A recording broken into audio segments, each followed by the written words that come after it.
the monster vs. robot theory. When we launched into Chapter 3, the first thing players noticed were the similarities to the Chapter 1 map. Not only were half of the POIs in the same spots they used to be, but off the coast of the island you could spot a familiar-looking arm in the ocean. This is the arm that was ripped off of the robot and thrown into the sea during the final showdown. So was this an Easter egg, or was Epic hinting at something more this entire time? With the return of Tilted Towers, a lot of the snow in the area has melted, and one of those things that was unearthed was the remains of the Devourer. His skeleton is still there and is back in Fortnite after years. Now, it's important to note he has a dig crew around him, seemingly sent by the Imagined Order, and it begs the question, out of all places they could be, why are they here? The final showdown happened years ago, and we've been through 2 maps since then, so what exactly is going on? Well, let's break it down. Leakers have discovered that soon the Imagined Order construction crew will dig out the caddis bones and then keep going until an entire cave has been made. Some say that this cave will quickly become Covert Canyon, the upcoming headquarters for the IO after Sloan and her army have finished drilling through the map. However, the codename for this place is called Caddis Cave, and there are leak sounds that suggest that the IO will be the least of our worries in there. It sounds like something or someone might be creating their own version of Caddis. We'll get into that and more because this all ties into the destruction of the Daily Bugle theory. One of the things that Chapter 2 was lacking was creative crossovers. We all wanted to see more than just skins. We wanted POIs and extra content in the game. And with Chapter 3, Spider-Man did just that. He came along with the Daily Bugle POI that is currently inside of a literal volcano.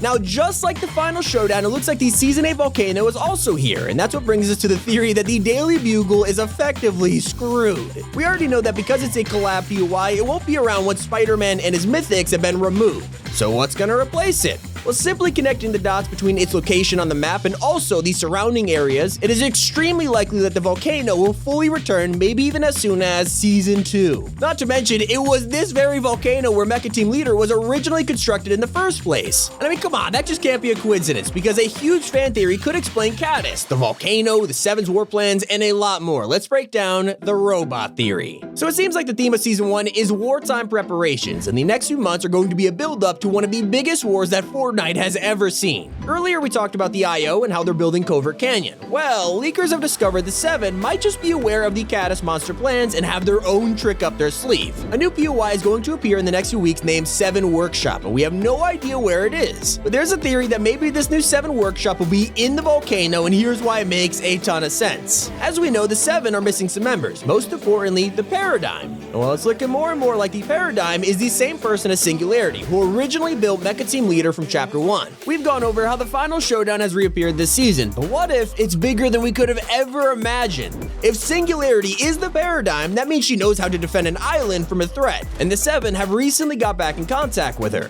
When this new Seven Workshop appears, it's possible they could rebuild the Mecha Team Leader, stronger and more powerful than ever before. Now, we won't be getting an event like this in Season 1, but with the IO digging up Caddis, what if they're gonna try and bring it back? Whether it's cloning it using the DNA from the skeleton or planting an egg. Covert Canyon is at the Caddis Corpse for a reason, and this theory ties it all together, so let's go over the Seven secret plan. While the war approaches, the Seven are of course preparing, but they have way more secrets that no one knows about, including how one of the missing members, the Origin, may be hiding something from us all. Recently, a survey was leaked that has revealed all the remaining members of the Seven, and that is the Origin and the Sisters. Here you can see the Sisters as actual twins who are either being held by Geno or have betrayed the Seven. We'll learn their backstory soon, but the real focus is on the Origin, who not only has the coolest looking suit in the entire Seven, but also may be hiding a dark secret. We've talked about this before, but if you compare the Origin's concept art to the Cube Queen, you could already see the similarities. It's pretty interesting that they both have the same Q power coming from their hands, but the most damning piece of evidence is this diamond on the Origin's chest. It's the same one you could spot on the Cube Queen, and the actual design of the crown is also around the Origin's neck.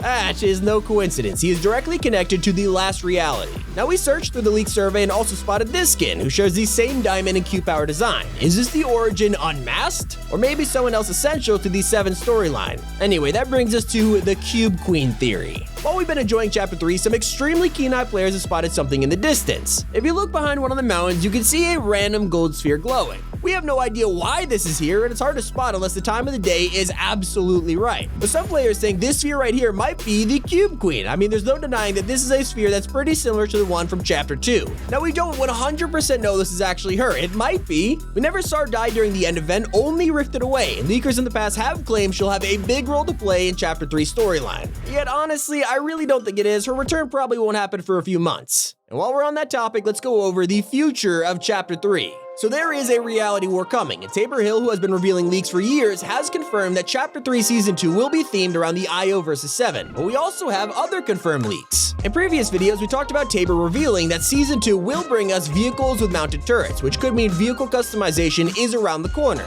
Other leakers have claimed that a rocket launch mini-event might also happen, as there are files for a so-called rocket buildup. And of course, thanks to theories in this video, it's even more possible that we'll get the final Showdown 2.0 in Season 2. Another thing that's really interesting is this sketch of Prisoner Jones. Made by Donald Mustard himself, everything he touches normally materializes, so it's no shock that a popular theory on Reddit suggests that John Jones will play a huge role in Season 2 and will join the Battle Pass as his prison suit variant. Then they theorize that his skin will be progressive and make him look more and more like a member of the Seven. While Jones broke free of the IO's grasp, the Seven are on the verge of coming back stronger than ever before, and it makes sense to ally with someone like Jones. I mean, why would they go back to save him? And another important storyline character we should see return in Season 2 is Midas. That's right, everyone's favorite mafia boss is coming back. He didn't just get a sketch, but he's actually been teased a few times in Chapter 3. There's a restaurant that heavily implies it's owned by Midas himself, from napkins with the letter M on it to a book with the device sketched inside. And while Chapter 3 gave us sliding as a new movement mechanic, Season 2 will add on to it with a new feature called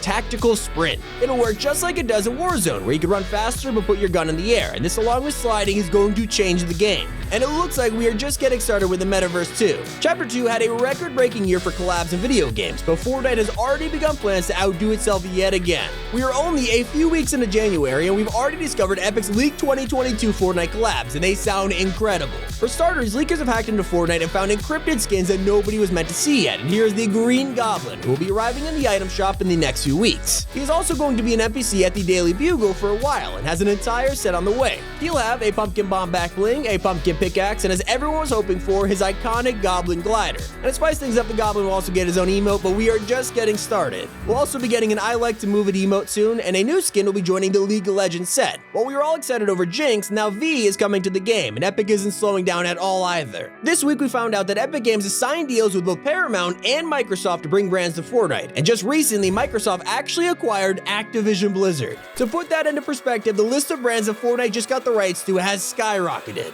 We can now expect skins from Teenage Mutant Ninja Turtles, SpongeBob SquarePants, Call of Duty, Crash Bandicoot, Overwatch, Star Trek, and so much more. I mean, like, if I were to name all of them, we'd be here for hours. But Fortnite also acquired a company themselves last year, and that was Harmonix, who are known for making Fuser, but more importantly, the Rock Band games. They said that they bought Harmonix to try and work on upcoming music experiences for Fortnite, which sounds really exciting, which means more concerts in Chapter 3. With all of what I just listed, we really weren't kidding about Epic Games trying to break another record this year, and I cannot wait. All of this will be covered and more on Top 5 Gaming.